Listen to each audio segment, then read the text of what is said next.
All right, and welcome to part two of my interview with Tim Hogan, who you can read his long and illustrious, or rather listen to his long and illustrious group of titles and background in part one, which you definitely want to watch. This part should stand on its own, but Tim is a Grandmaster of a number of Templar lineages, and for the rest of his amazing extensive background, you can go listen to my intro of part one.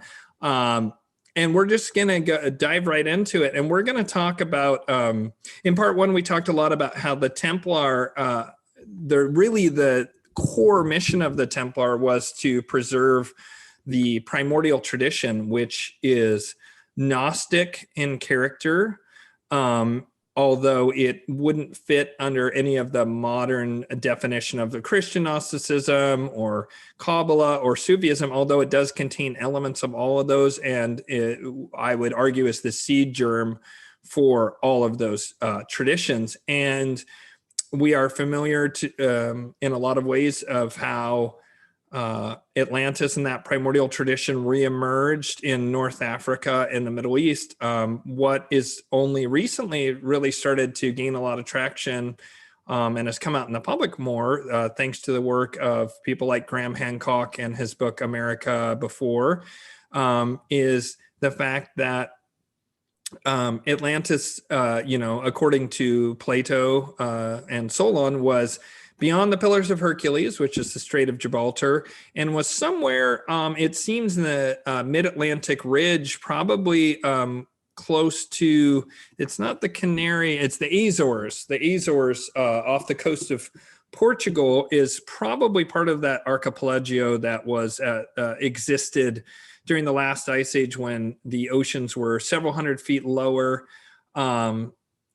And there was other things that, the legend that comes down to us is that Atlantis sank beneath the waves in a single day. It seems that it was actually a multiple part collapse of a civilization that probably took a couple thousand years to really end, although the final event itself may have been much as Plato described.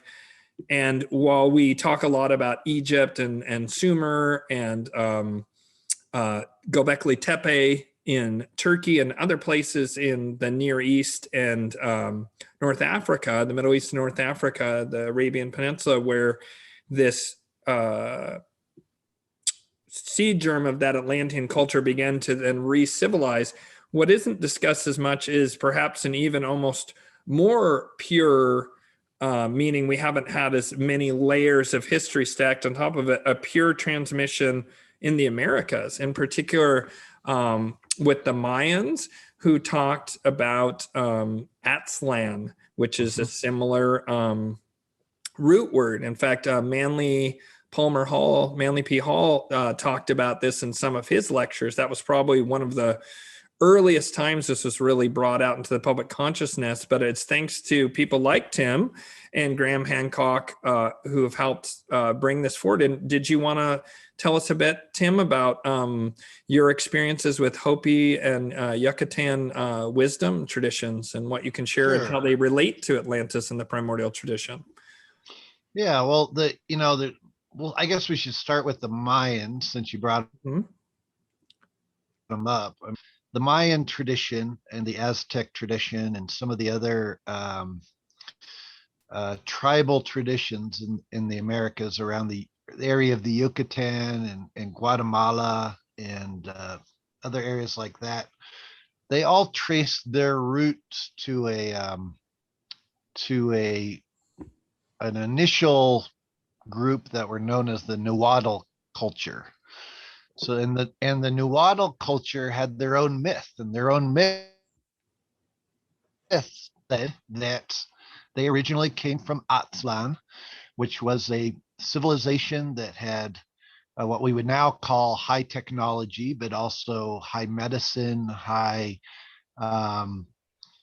knowledge of the earth and knowledge of things, and that there was a cataclysm that resulted in the Nahuatl people escaping while the Atlan people escaping escaping the cataclysm in boats, and that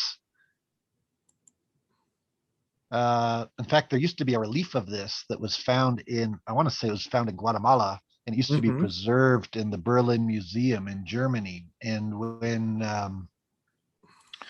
when Allies bombed Germany in World War II, they accidentally destroyed this relief, that depicted this. But what it showed is it showed all these people escaping in boats with mass flooding and other people drowning and volcanoes going off and everything else. And they fled to the area of the Yucatan, which and formed the New Waddle people. And from there, they kind of spread out into Guatemala and places like Tikal.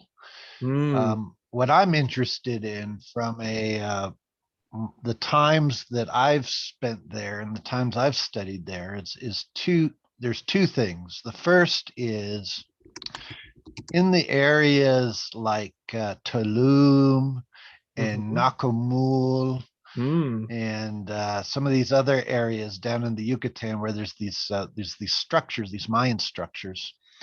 On the Mayan structures, they depict it's now called the fallen god, is what they refer to it as. It's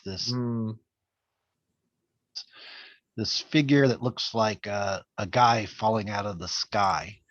But if you break down the shape of this fallen god figure, it's really what it's in the shape of it is it looks like a trident.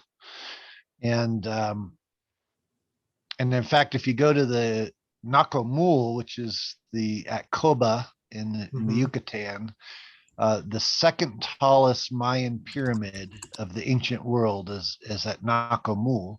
The first being at Tikal in Guatemala, the second being at Nakomul in Mexico and Yucatan.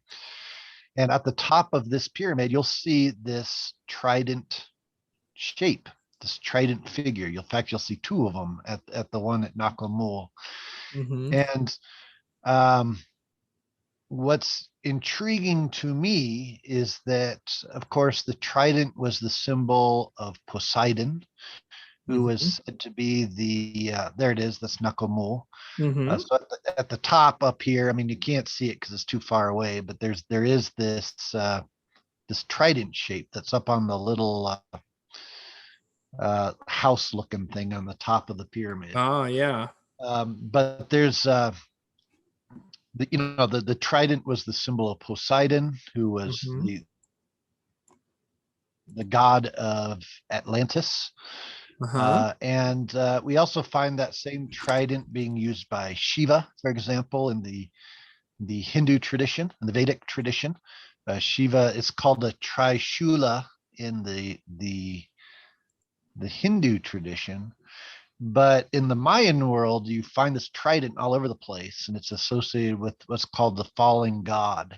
Is this the structure here that you're talking about? Yep, that's the building, and then like above these, again, you can't see it very good because it's kind of far away, but above these two pillars in the center there's this little, that's where the little trident is, above those two pillars. So there's two of them there. You just can't see it very good because it's kind of trying to find it away here, but it's apparently a difficult thing to find. It's hard to find. If you get my book, Entering the Chain of Union, I have a close-up picture of it in there. But I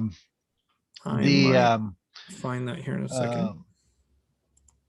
Yeah. So, but this trident, aside from being, again, in the Hindu tradition, it's called a Trishula, but you find it all over the Mayan world, and then at these sites. And then from a Templar perspective, one of the symbols of the Grandmaster within the Templar tradition is also a trident.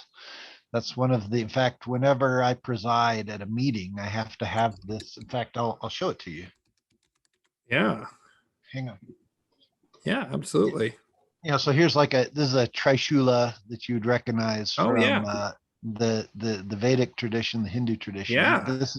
That's the trishula that I have to have with me when I preside at a Templar meeting, because of the same thing, because of this Atlantean tradition that's been passed down. And but the fact that you find this in the Mayan world, that's pretty fantastic.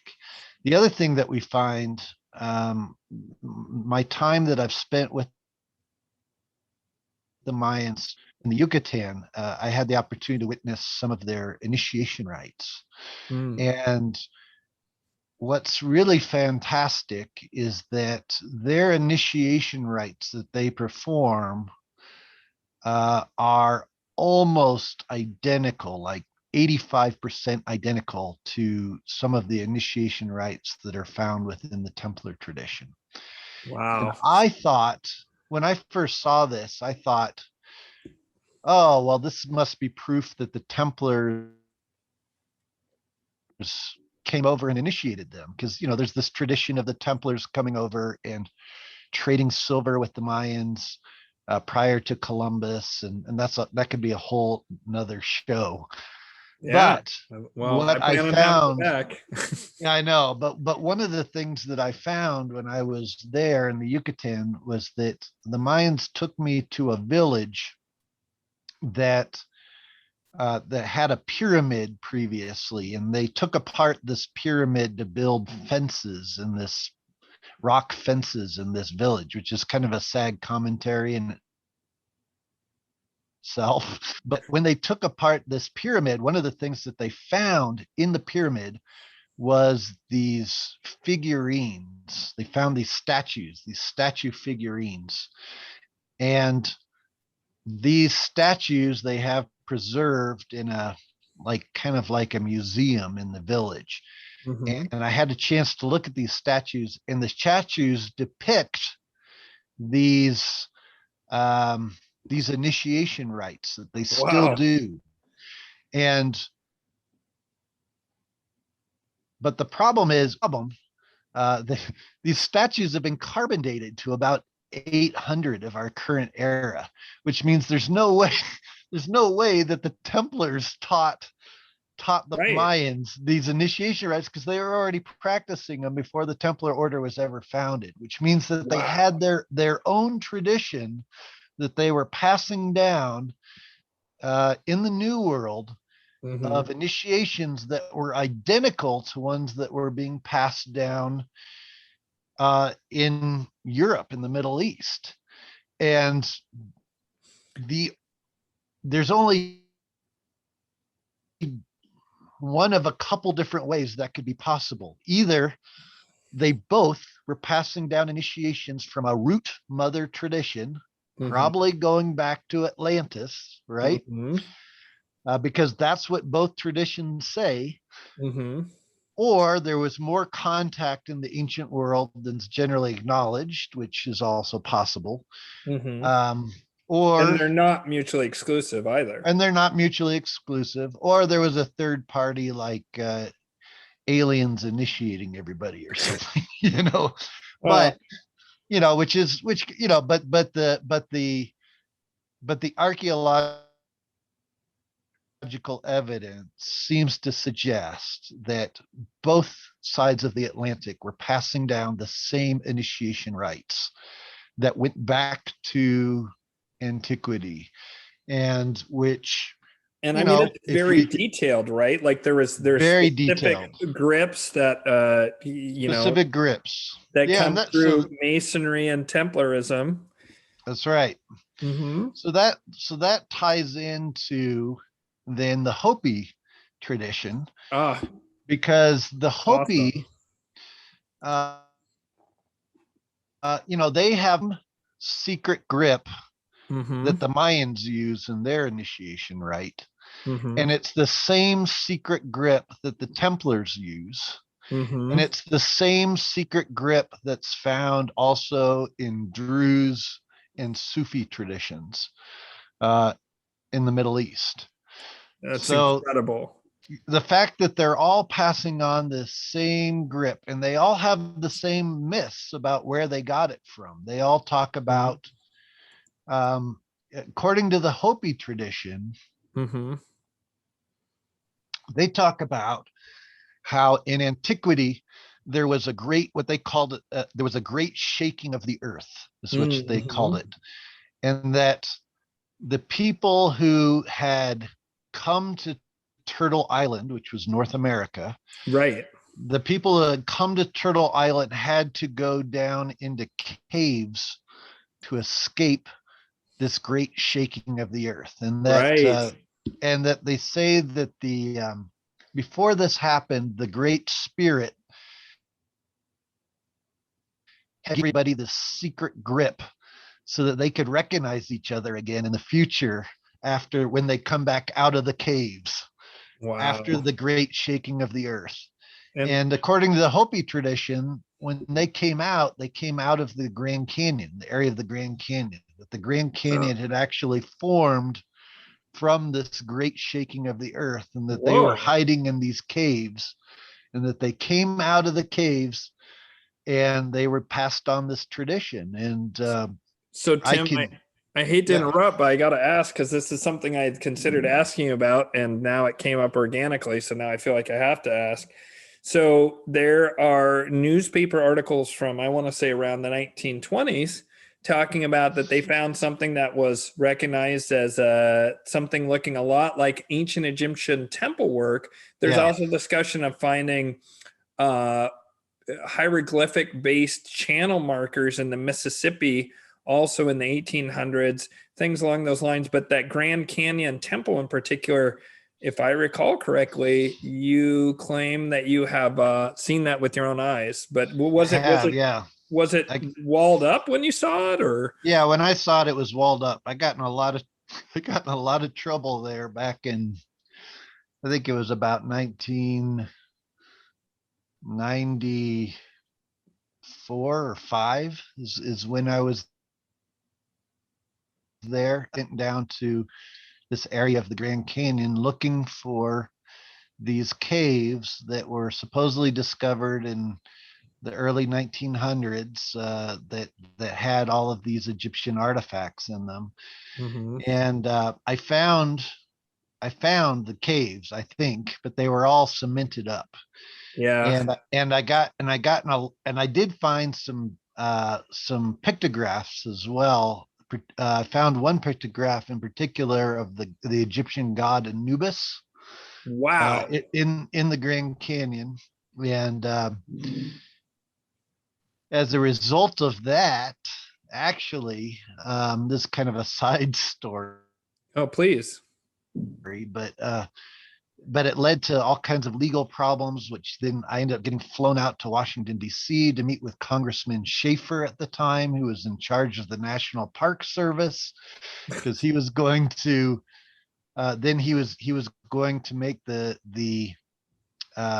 Grand Canyon under more federal protection with the Federal Park Service because of the some of the problems that I got into down there when I was looking for these So caves. So how anyhow, that's so, that story. so there's this Egyptian temple, and I want to point out that in part one you talked how the Germans who were excavating the or doing research of some sort, I think you said with not with drones but with little robots and some of the shafts in the Great Pyramid, Yeah, had found a Gatlinburg. chamber with doors that had some sort of writing that was not classical ancient Egyptian, but something else. Correct. And real quick, it's a bit of a it's a bit of a derailment, but I got to ask, that writing was apparent. Was it something that's known, or is it something that they didn't know what it was at all? No, we don't know what the writing is. We can't detect it. We don't know what So, it is. so then it seems that this dynastic Egyptian period, right, which we generally call the ancient Egyptians, seems to be a repository of this Atlantean knowledge. But since there was a precursor earlier language, it seems, on those doors, how does that square with this temple in the new world, in the Grand Canyon, that seems to have ancient Egyptian stuff? I mean, that speaks more to that transatlantic contact rather than that temple being Atlantean per se. It sounds like it's later. Would you say that that's fair to say? I think it's fair to say it. Well, I suspect there was an Atlantean tradition that Mhm. did settle in the New World, Yes, passed clearly. on traditions. Hmm. And, there were probably later, Egyptian. You got to remember that one of the things that was buried at the base of the Great Pyramid was these giant boats, right? That were buried. They were later. We can carbon date the boats, but these boats were more seaworthy than Christopher Columbus's. So the Egyptians had the ability to get over to the New World. I mean, they had the boats that were big enough to get over to the New World. So I wouldn't be surprised, just based on their own traditions Hmm. that had been handed down to them from this Atlantean tradition. It's not Yeah. unreasonable to assume that they made trips over to the New World. And in Well, fact, if you compare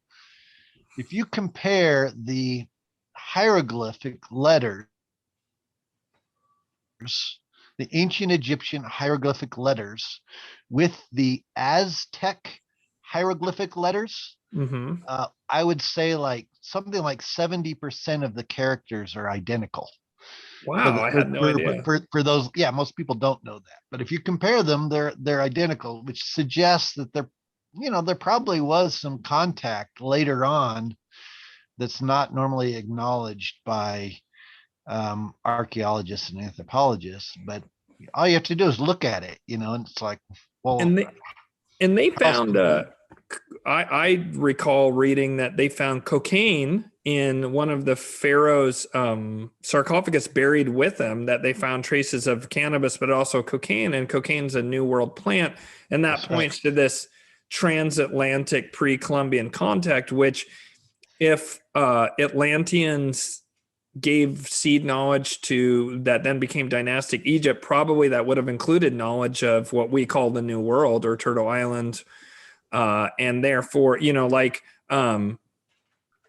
when we were talking earlier about the Templar collecting the primordial tradition, part of that is the uh, Rashi of Troyes told the Templar where the Zohar was buried, Right. and dug up the Zohar, which was then translated in there in the Iberian Peninsula, and that Correct. speaks of 7 continents. That's right. So they knew that this source of the Zohar. I don't know what you would state as the source for that, although it probably came down from that Atlantean tradition. I think that that's probably safe to say if you go along with everything else we've been saying, which is obviously way outside the orthodoxy.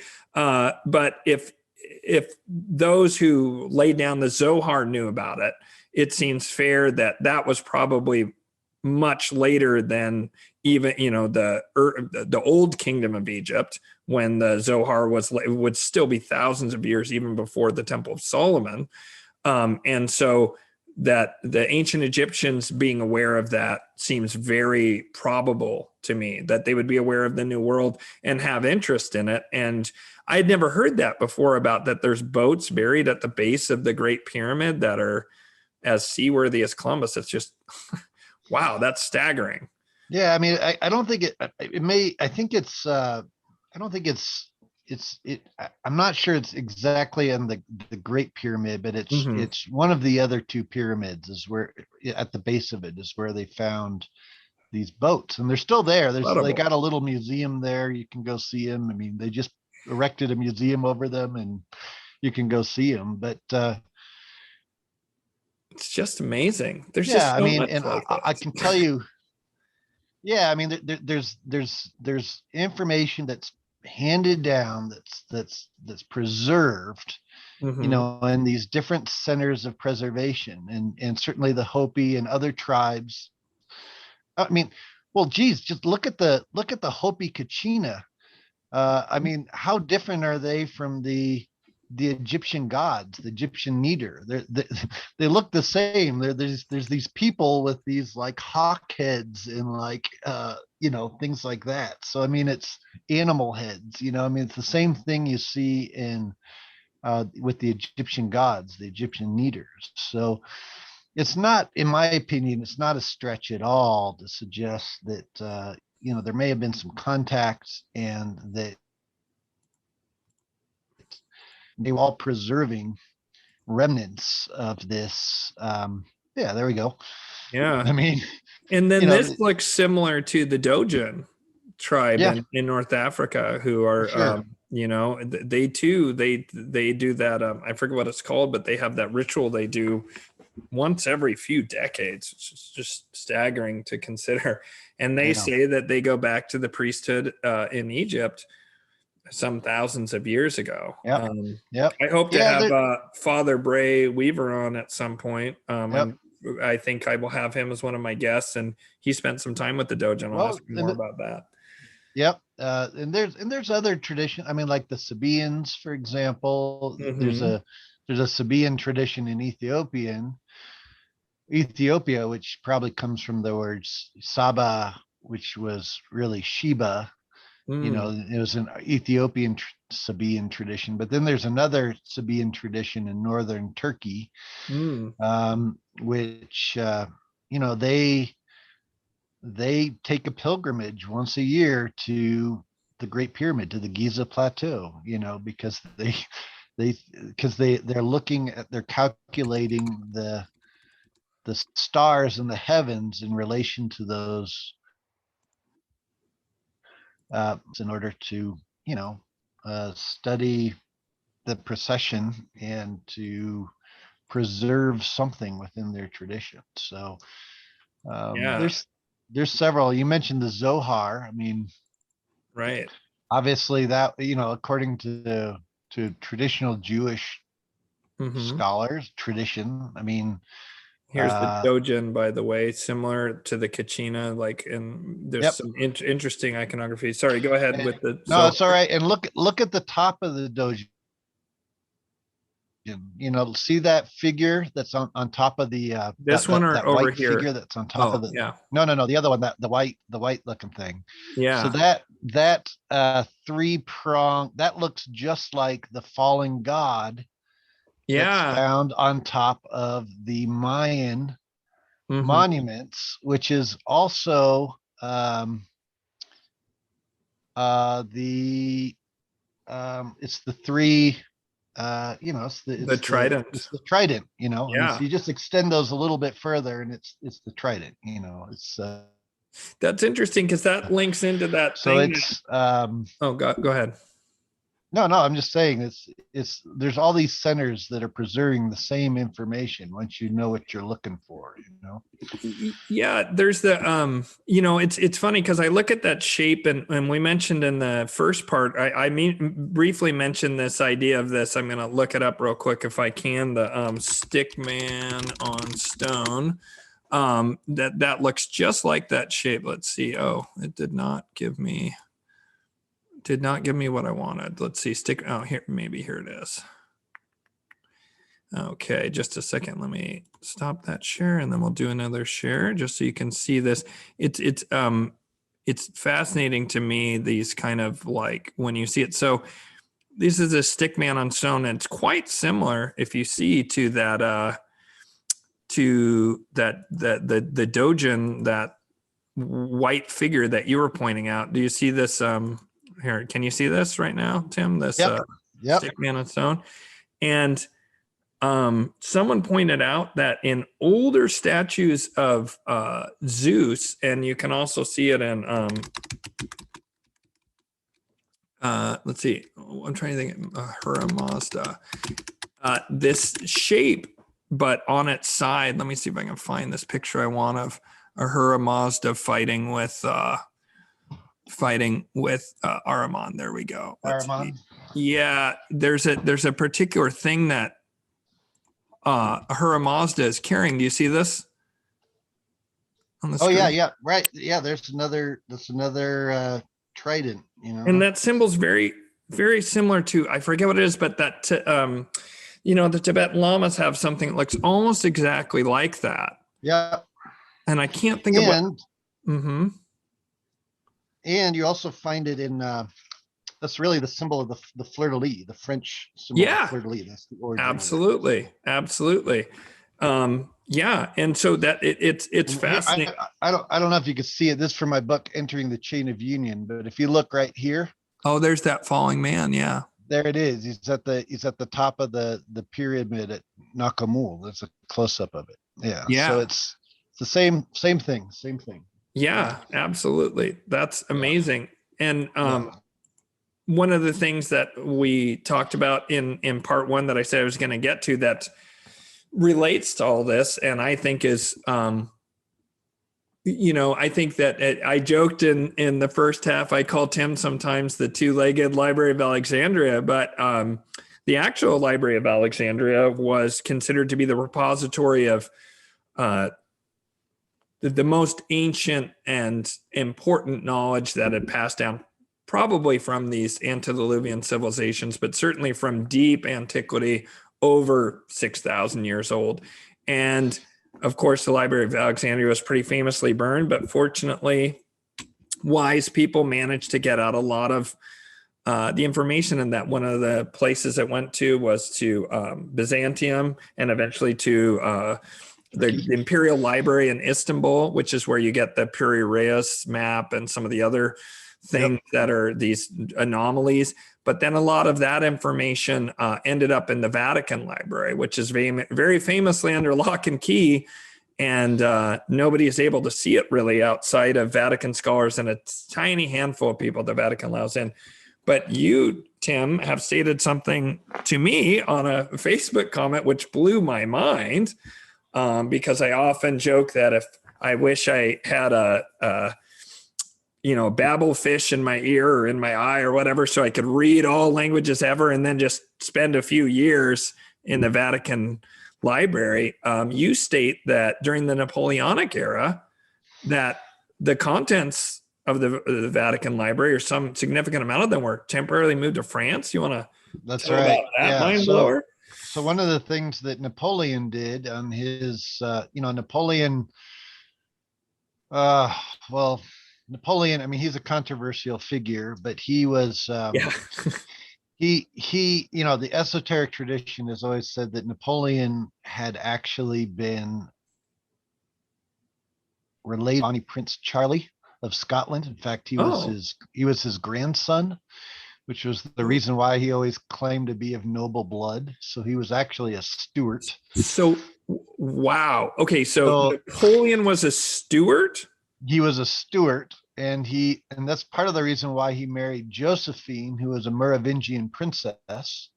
Wow. And by the way, and what's the myth associated with the Merovingians? The myth Grail is that they originally came out of the sea in antiquity and established themselves in France. It's the same mythos of Atlantis, right?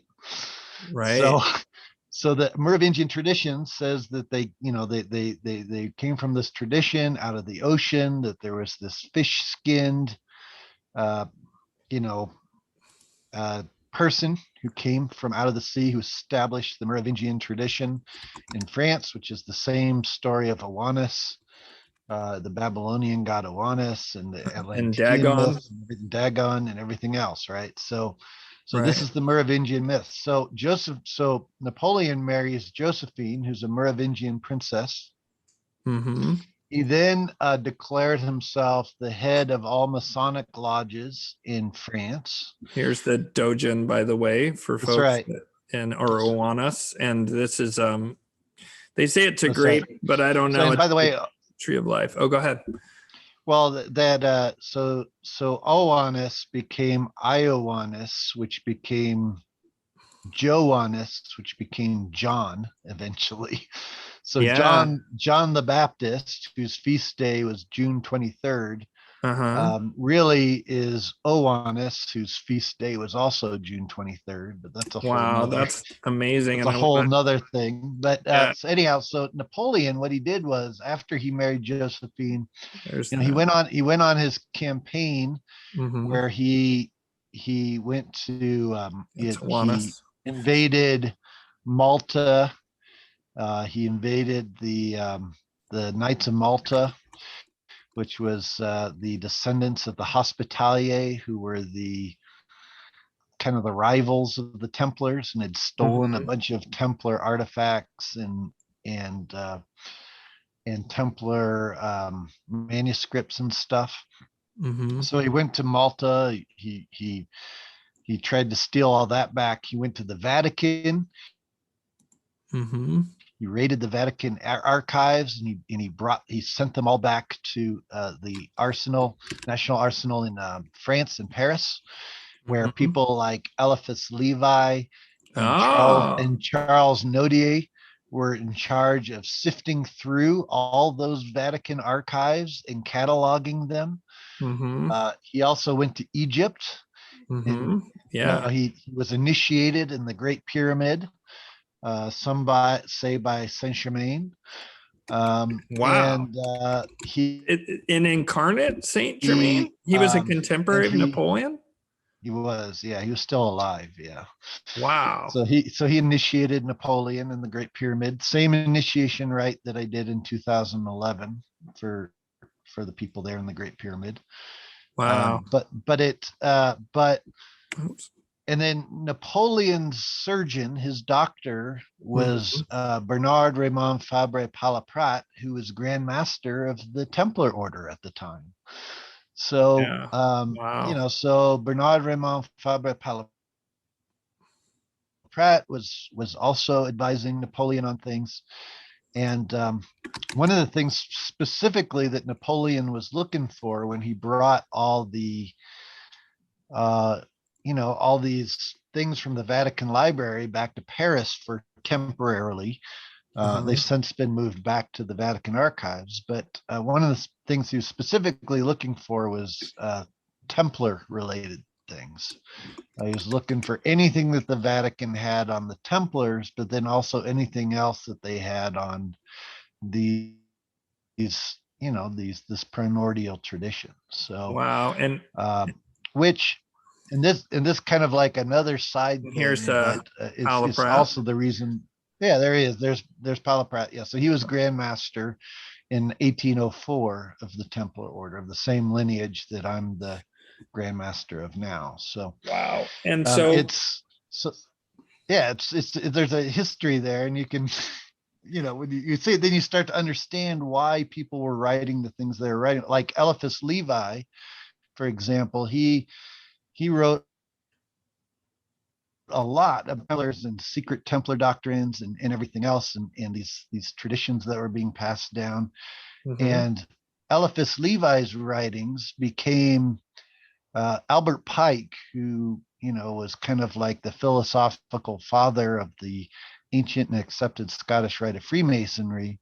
His book Mm-hmm. Morals and Dogma, 80% of it is plagiarized, word for word from Eliphas Levi's works. Wow.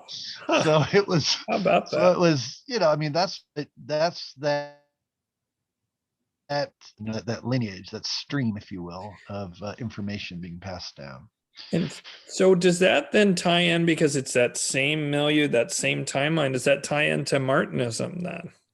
It does. So Eliphas Levi Mm-hmm. was, by the accounts of many people Mm-hmm. within the tradition, was a Martinist. Mm-hmm. And he had been studying in Martinism under Louis Claude de Saint-Martin, who Mm-hmm. was who the name Martinism is ascribed to, but the tradition of Martinism actually existed prior to Louis Claude de Saint-Martin. It just Mm-hmm. became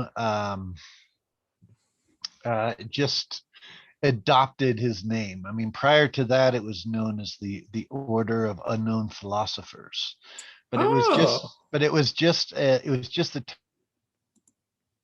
Templar tradition, underground Templar tradition, and so yeah, Eliphas Levi and others were. And in fact, Eliphas Levi writes about in his some of his Kabbalistic lessons. He writes about his studies of the the traditions of Louis Claude de Saint-Martin. So it's not like a far out suggestion. And yeah. of course, Eliphas Levi, by the way, was also studying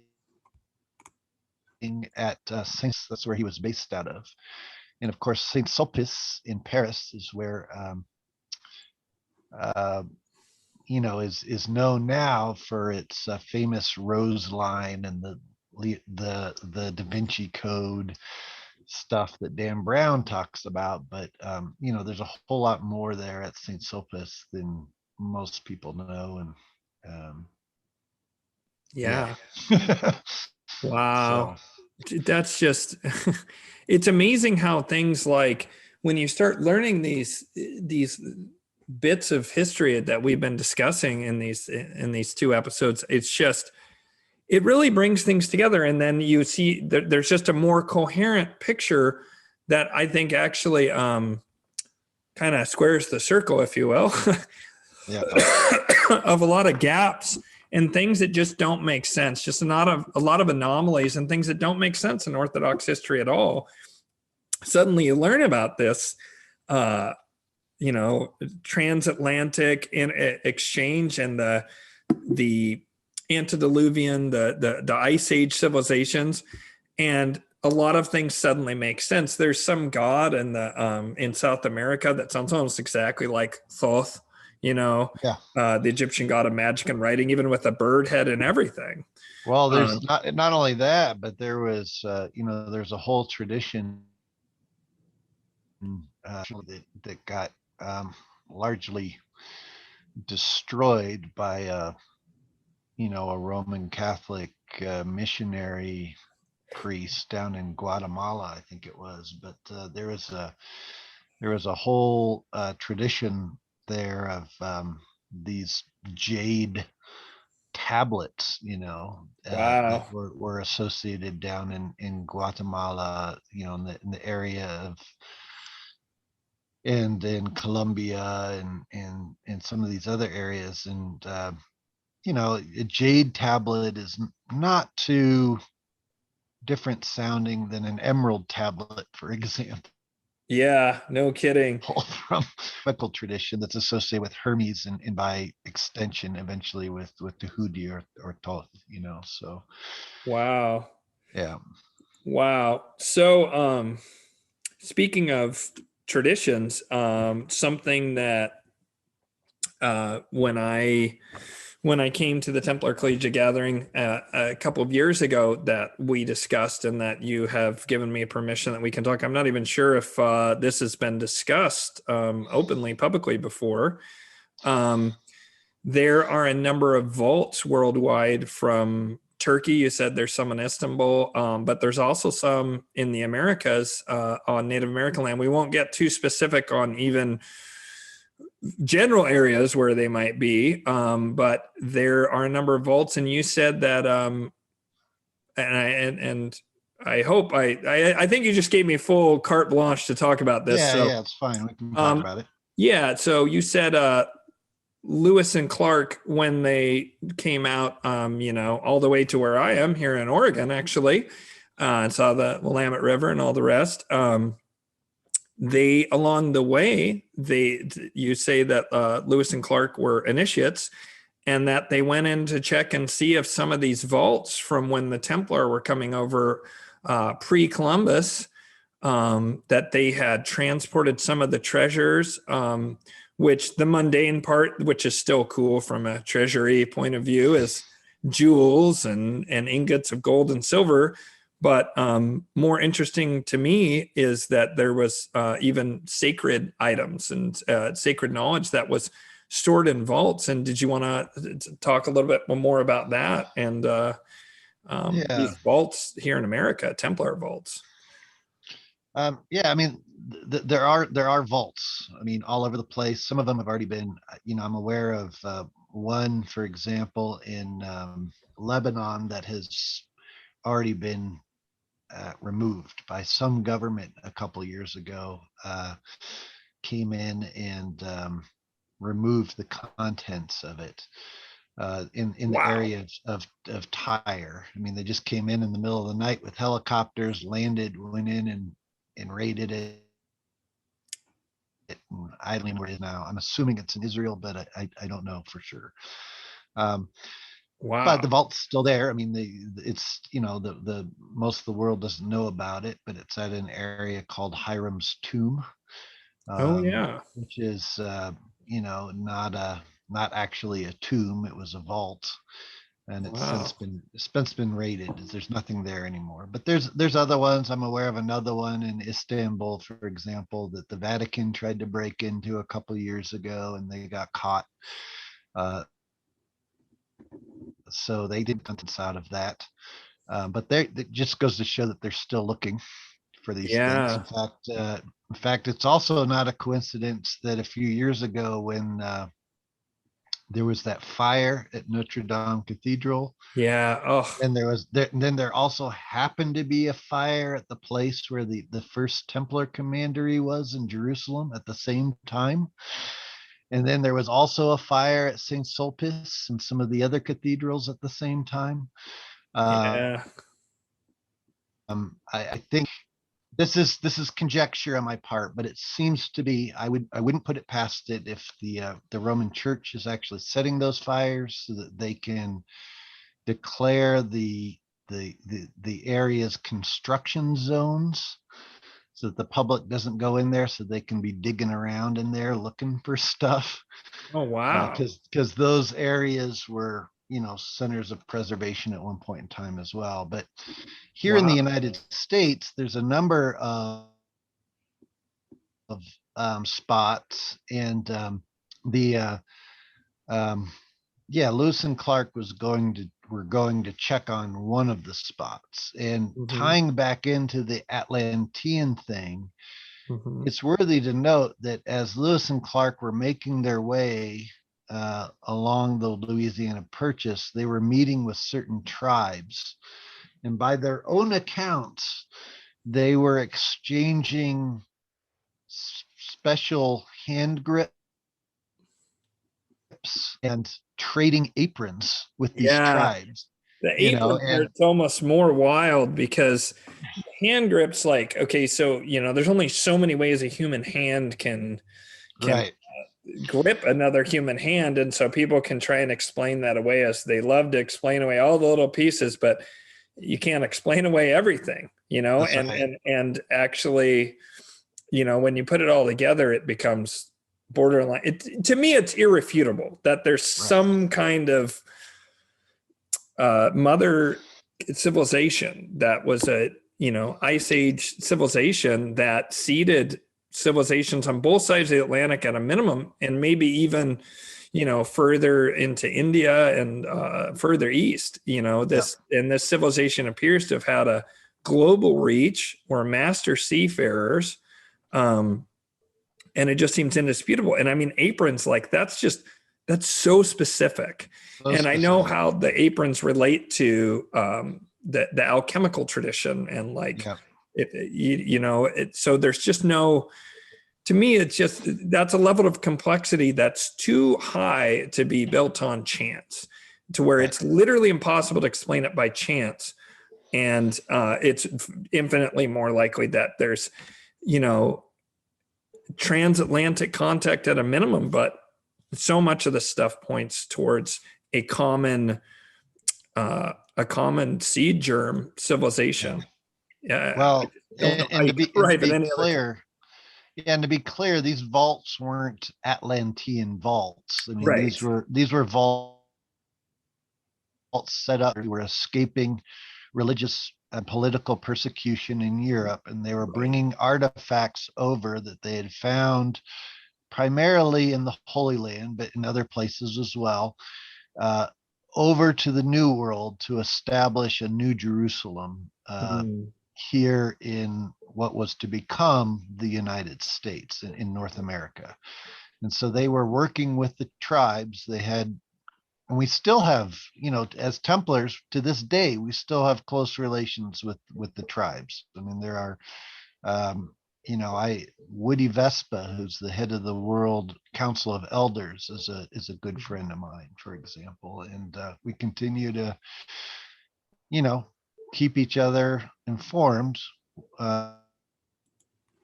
what's going and working with each other. So these there are things that have been brought over to the New World and that are being protected and guarded by certain tribes. Some of the other vaults are on other property where they are preserved and people don't even suspect that they're there. Some of the treasure was used to help fund the American Revolutionary War, which was a very, very expensive, enterprise. I mean, and as we mentioned in part one, my great grandfather Warren was the martyr of that revolution. I mean, he's the one who helped plan it and everything else. And so, those things they're real and they will be revealed soon. I mean, the seeds are already in the works for revealing it. I need to point out the work of Scott Walter right now, who's doing a number of research related to this and getting things made available to the public to learn about soon. I mean, but yeah. So there's not a real smooth segue here other than talking about grips and so forth. And I was trying to find a specific image, but I'm struggling to find it. But I know that you said in part one that you're working on a book talking about the esoteric dimensions of the New Testament. And I haven't obviously read this yet to be written book, but I do have some ideas of where it might be going. And one of the things that I've heard in the past couple of years that was fascinating to me was looking at the story of Jesus and Lazarus as an initiatory story, and that the resurrection is the Templar / Masonic tradition of your lower self has died and you're pulled up often out of a coffin or a tomb or a sarcophagus. And this seems to go back to Egypt, this tradition, into where you're pulled up and raised up. And is that one of the things that you're going to be talking about? Is there any other little tidbits you want to share from this? I mean, the name Lazarus in Hebrew is El Asur. And El just so happens is also the Hebrew name for God. Right. One of the means God in Hebrew, El. It comes from the Phoenician Al. And by the way, that's also where Allah comes from ultimately in the Islamic tradition. But the plural of El is of course Elohim. So that means gods. But which is you also see sometimes, but like El Asur, Asur is the ancient Egyptian name for Osiris, the god Osiris. And so Lazarus, or in Hebrew El Asur, just means the god Osiris. And he's raised in Bethany, which in Hebrew is Betanu. Bet means house in Hebrew, and Anu was the ancient Egyptian abode of the dead. So in this story of Jesus raising Lazarus in Bethany, it's really Jesus raising the god Osiris in the house of the dead, which doesn't make any sense if you're looking at that literally. But if you're looking at it metaphorically, you could say he's bringing back the Egyptian tradition, or it's an initiation rite. And it seems to make more sense for it being an initiation rite, because this act of symbolically of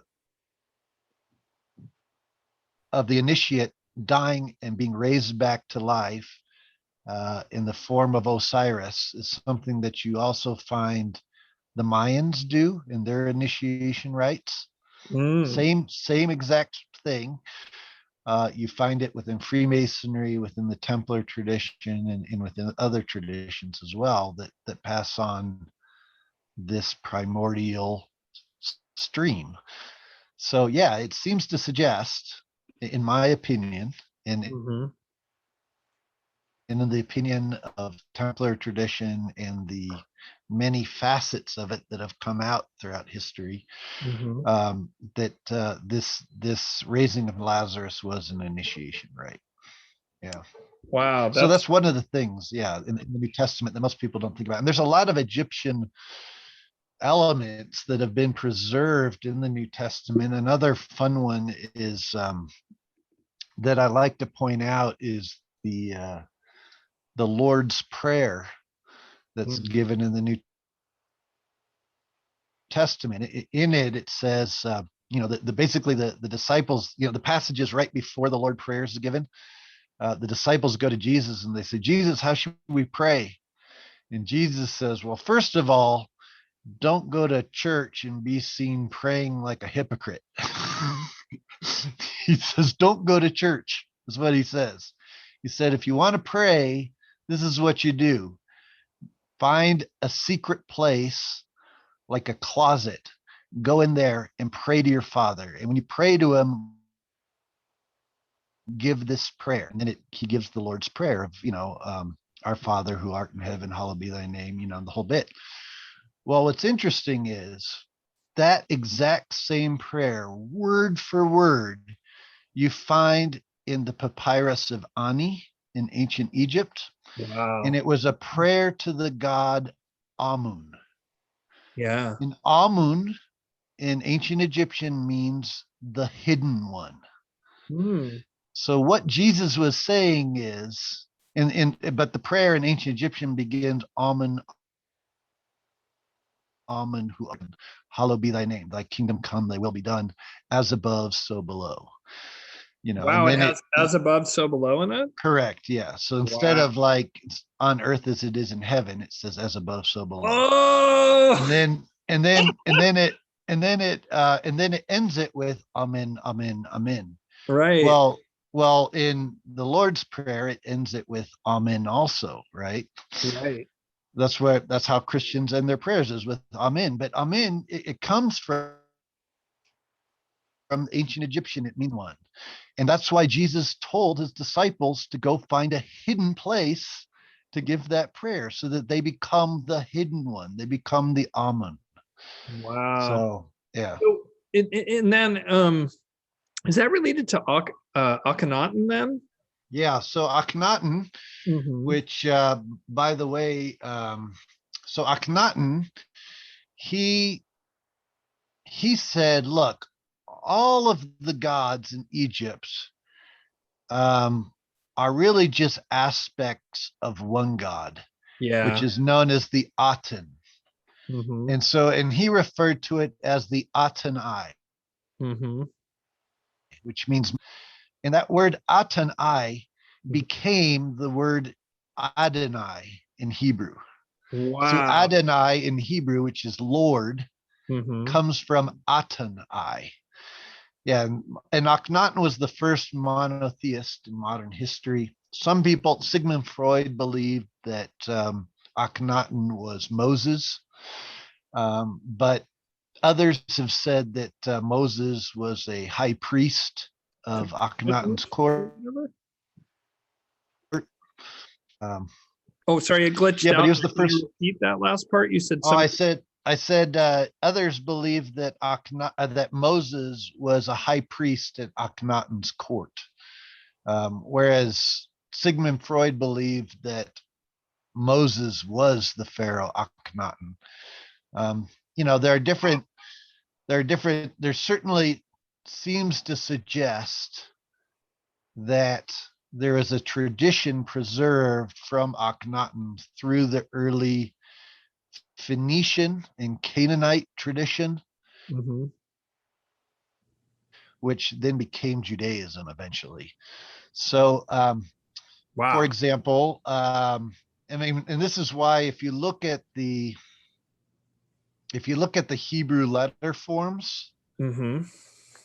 they look almost identical to the Phoenician letter forms. Uh-huh. And then if you compare the Phoenician letter forms to the ancient Egyptian hieroglyphs for each letter, Uh-huh. you'll see that the Phoenician looked like the ancient Egyptian letter forms for each letter. So you Wow. can trace it, just from looking at that.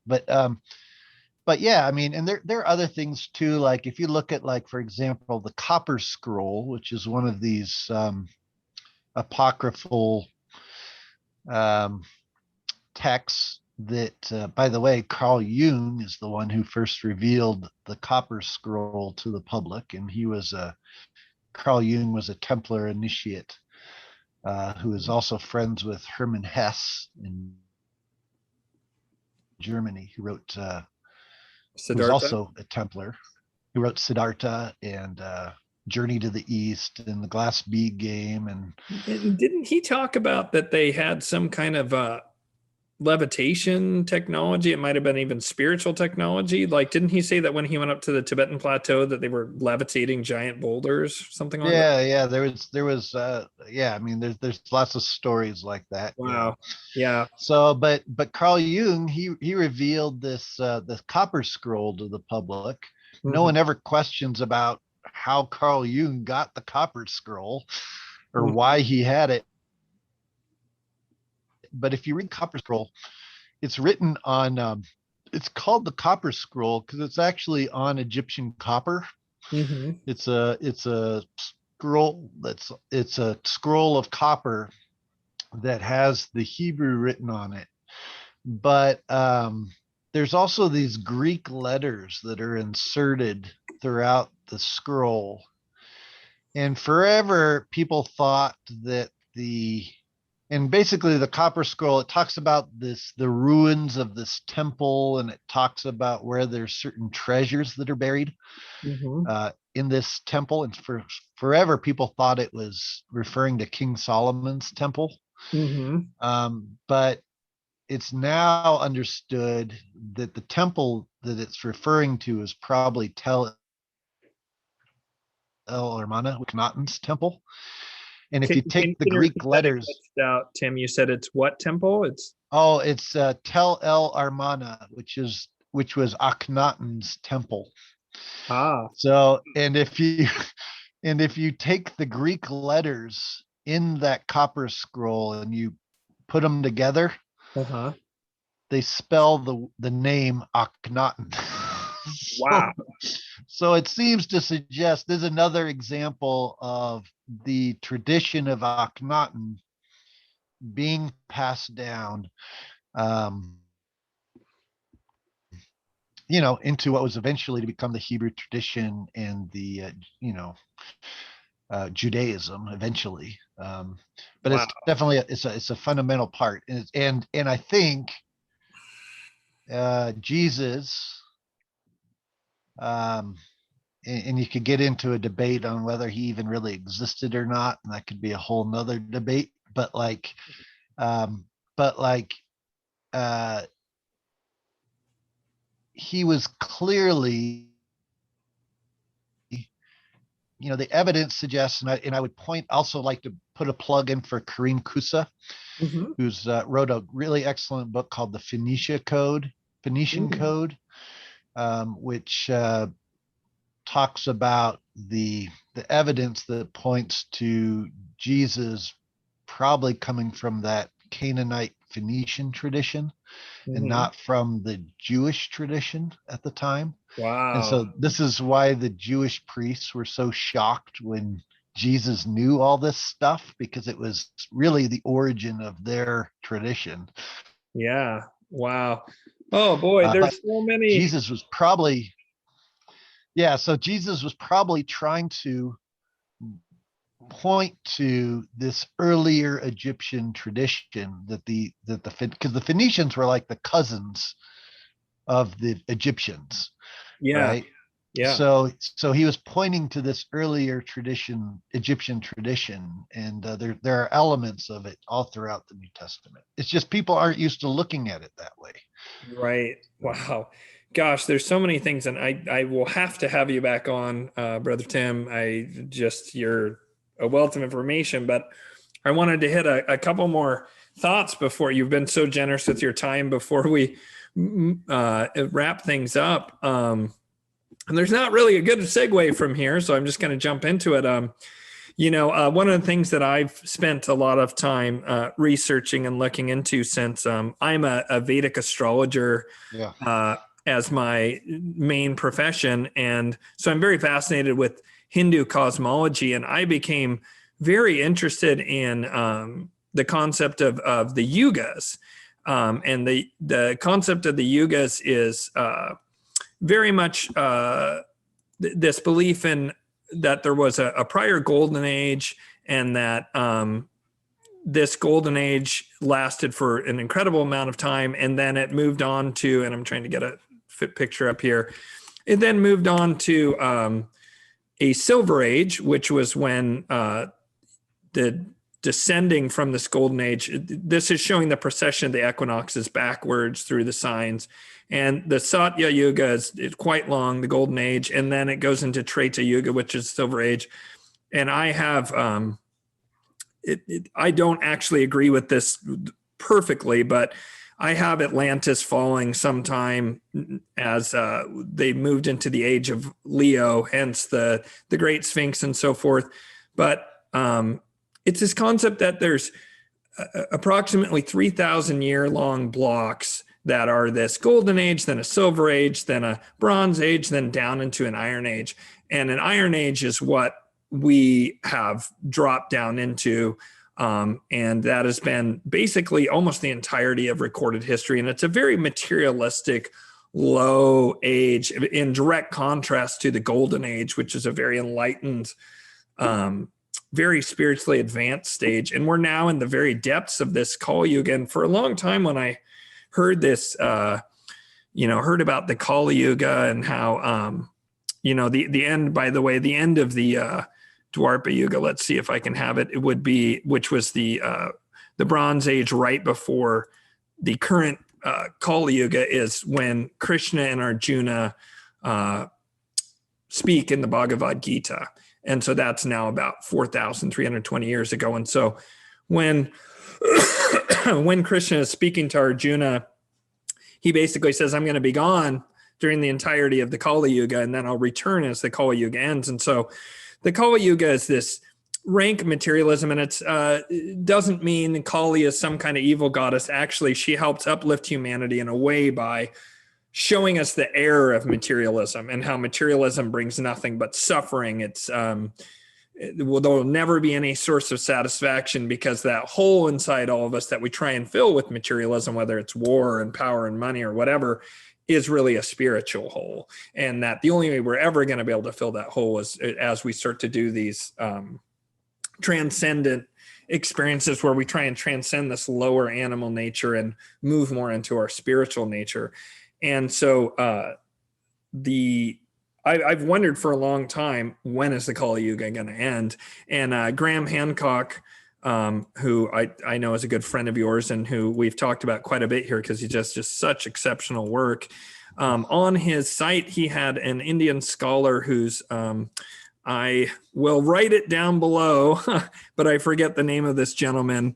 But he just did exceptional work. And he basically came up with this timeline for the Satya Yuga, a transitional period, Treta Yuga, Dwarpa Yuga, Kali Yuga, ascending Kali Yuga. And so there's a descending Kali Yuga as we get deeper and deeper and deeper into materialism. And then there's an ascending Kali Yuga. And he has the end of that as 2025, interestingly enough. And I had looked for literally a decade or more, actually about 13 years, trying to find some conception of these yugas that worked for me, and that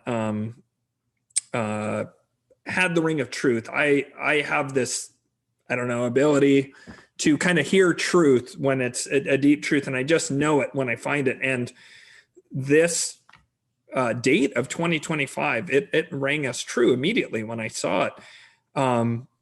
And it makes some sense to me, because when you look out at the world right now, things are changing so rapidly, and it does seem like we're coming to a close of a chapter of civilization that I would say stretches back about that exact amount of time. And where we're going to go with it is really up to us. And it seems like there's a real fork for humanity between, and I don't want to get too into the politics of it, but this sort of transhumanist movement of like a technology that really isn't about uplifting humanity, but is about consolidating power and control, versus a more natural, human, nature-based, in tune with the planet, uplifting spirituality that I think is more in line with the primordial tradition that we've been talking about so much. And so I just wanted to take your thoughts. First of all, does that resonate with you that we're on the cusp of a great age change? I know that in Western astrology, they say that it's the end of the age of Aquarius, or I mean, the end of the age of Pisces, and we're moving into Aquarius. And I think that's true, although interestingly in sidereal zodiac, that's a few hundred years out. But we are in that transitional stage nonetheless, because we're coming on the tail end of that. And does that resonate with you? And what are some of your thoughts about this period that we're in? Well, I think you're right on. I will say, I mean, let's not forget, according to the same tradition, it says Vishnu will return Yes, as Kali, Kalki, to restore the golden age. The whole yeah, point of the Yuga is to cut down the old in order to restore things back to the golden glory. So I think there's something to that. There are other astrologers, including Sir Isaac Newton, mm-hmm. who also predicted the same time period. They said that this time period between 2020 and 2026 was going to be the end of this a particular path that humanity has been on for a long time. Benjamin Franklin, too, also predicted that 2020 would be the start of the end of Wow, I had no idea. the times. Yeah, so I mean, it's you find it in the Western Uh-huh. world as well as in the Eastern, but which adds more validity to it potentially if you you believe in that. I do think we're at a crossroads where our technology has outpaced our spirituality, Absolutely. and there's a time, and psychologically people are, nobody's wanting to take responsibility for their thoughts and their actions and their words. Mm-hmm. And all of that can lead to great destruction when you have technology uh, behind it, and you don't have a spiritual perspective of how that affects the whole. Yeah. So, unfortunately, I think that humanity tends to not learn its lessons until it really screws up. And Yep. I hope that's not the case with this, but I mean, we're at a point now where we are a global community, and what happens on one end of the world affects things that happen on the other end of the world. And we're going to have to start working together if we're going to, otherwise we're going to destroy ourselves. And it may take us destroying ourselves before we have to relook and say, whoa, we've gone too far. I mean, Yeah. I look at like things like, I was talking today about the Fukushima plant, for example, in Japan, where they're releasing all that radiation. I mean, the entire Pacific Ocean is filled with Fukushima radiation right now, and they haven't even dumped it all yet. They're about to dump more, and that's going to lead to how many cancers in people in places like where you live right now. Yeah. I mean, it just goes right across the jet stream, goes Get right your across sushi to you, now. from Japan. So Get your sushi now. yeah, it's I mean, that's right. Yeah, I mean, there's a reason why like Japan sells us their sushi and we sell them our shrimp. It's because our shrimp are infected by the BP oil spill, and their tuna is affected by the Fukushima radiation. They know they can't sell it to their own people, so they sell it to us. But it's Maybe we'll and we eat know we can't. superpowers. Yeah, I mean, so it's yeah, maybe. I mean, yeah, I mean, but maybe that I saw that Godzilla versus King Kong movie that came out recently. That's the whole plot behind Godzilla. Is like Right. this radiation and this testing, leads to these, catastrophic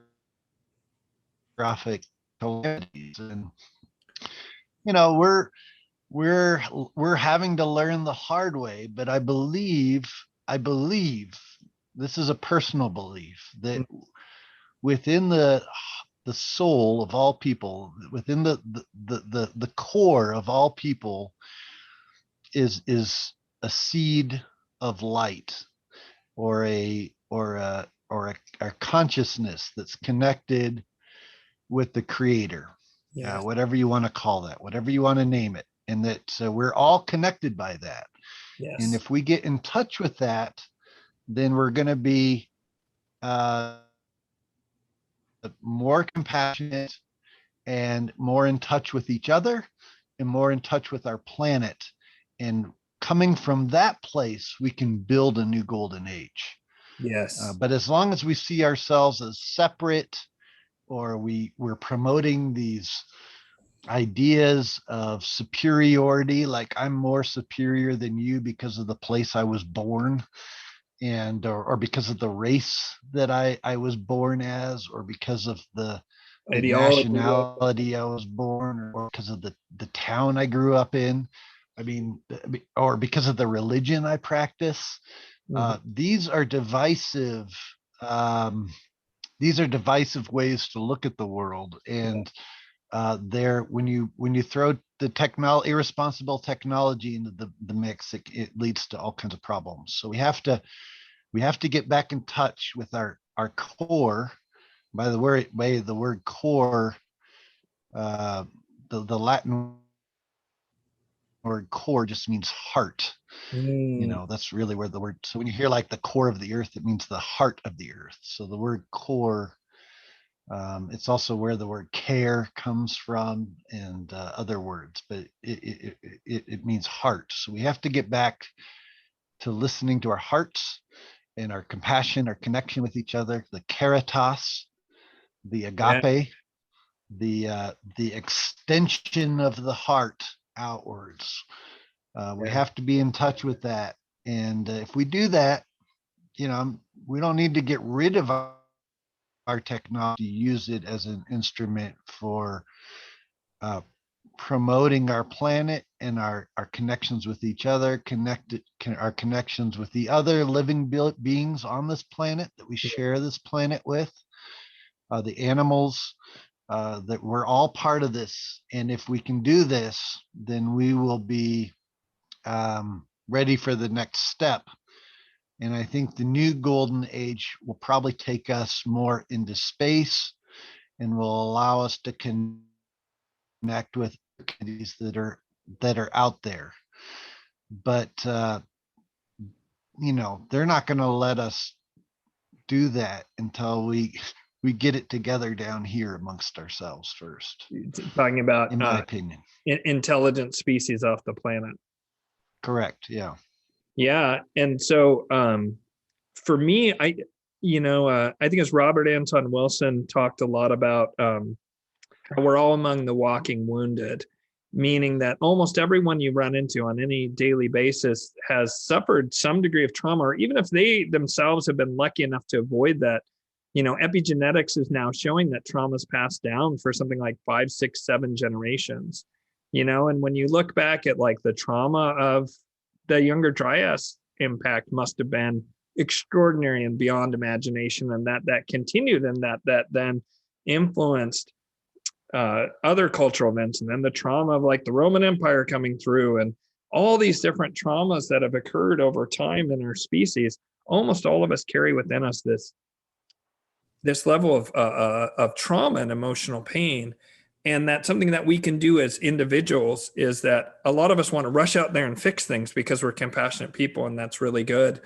But I would urge viewers of this to work on techniques to do inner alchemy, to take that dross metal of this base emotions, these base animalistic instincts, and whether it's through an initiatory tradition or through your own personal work, transmuting that into spiritual fuel to help elevate you and to help make you a clearer channel. And then we can get in guide with that inner guide, the Sat Guru, as they call it in Hindu traditions, that voice which comes from the core, which comes from our heart, which really tells us the most important things in life. And if we can do that internal work, then we will, rooted in being, perform action. I forget exactly what the Sanskrit phrase is for that, but that belief that first resolve the issues within yourself, come into contact, that gnosis, right? The primordial tradition we were talking about, get that direct connection from God from within yourself.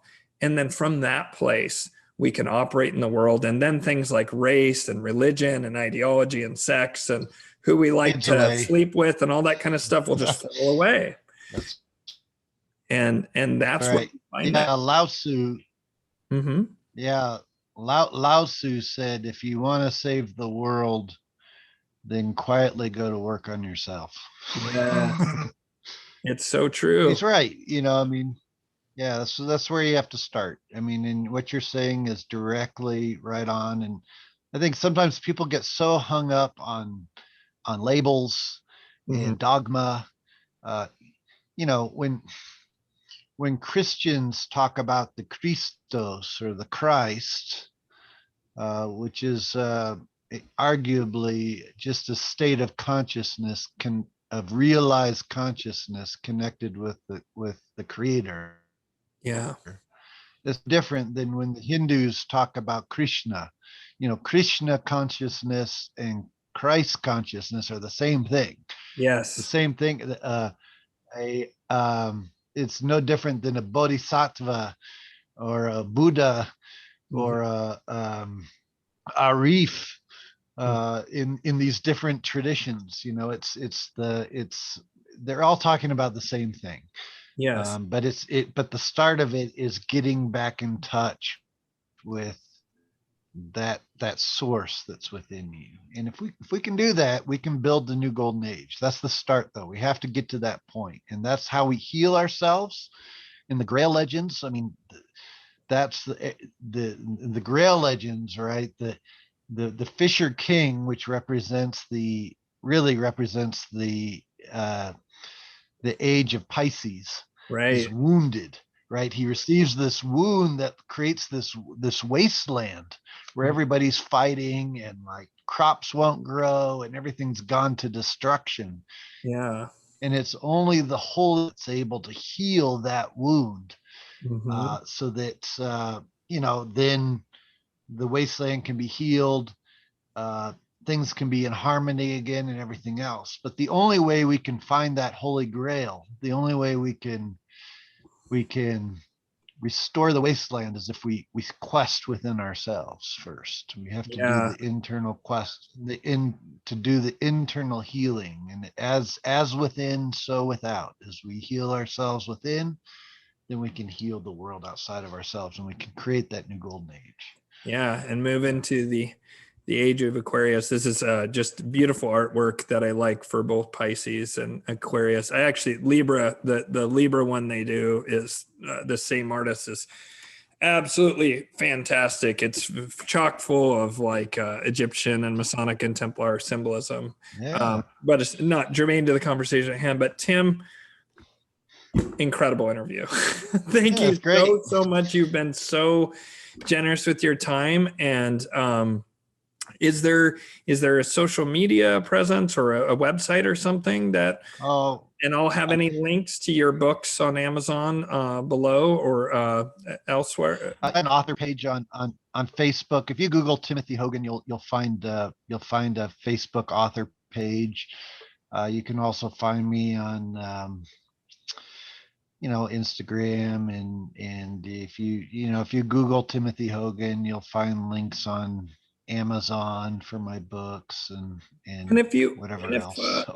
And viewers, if you really want to like start with just something very simple and introductory and just get a kind of a flavor of the work that Tim's doing, his Way of the Templar book, it's a short read. It's chock full of really interesting information, some of the stuff that we talked about in these episodes, and it really gives you a sense. And then Tim has many other books, Elements. Is it Elements of the Elements? Elements of the Elements, yeah. And Entering the Chain of Union, which I read and loved. He's got so many great books, and there's tons of lectures out there. We're scratching the surface here. I really like how diverse we got in the 2-part interview here. But yeah, you can find his information, which I will link down below.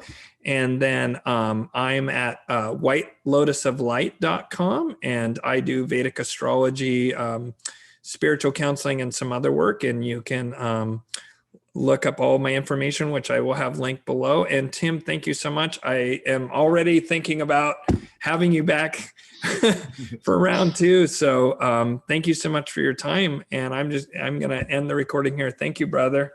Thank you. Thank you so much. Take care. You too.